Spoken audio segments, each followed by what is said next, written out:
ननकाना तो तशरीफ लाया। जनाब आज़म मलिक साहब ने गुजारिश है कि स्टेज पर आवन और अपना कलाम सुना।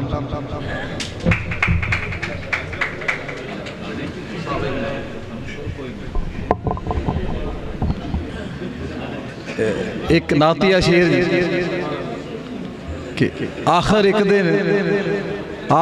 दिन मुक जाते ने सब झूठे सरनावे। आखिर एक दिन मुक जाते ने सब झूठे सरनावे।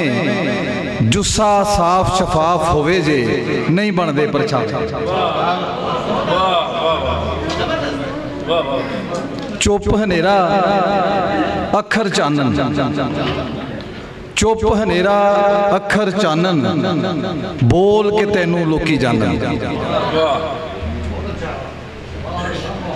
एक गज़ल दे कुछ शेर जी के जे नहीं चलना पार किसे दा, जे नहीं चलना पार किसे दा, की बनना फिर यार किसे दा। जे नहीं चलना पार किसे दा, की बनना फिर यार किसे दा।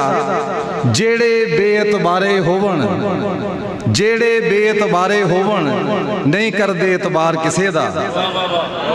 ते फुल रखदा है तितली वर्गे, फुल रखदा है तितली वर्गे, रंगे कारोबार किसे दा।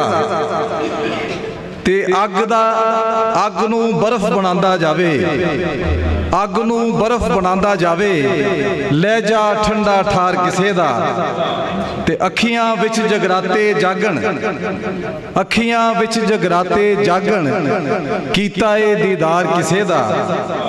ते ठीक नहीं हुंदे खुले बूहे, ठीक नहीं होंदे खुले बूहे, दिल नूं जंदरा मार किसे दा।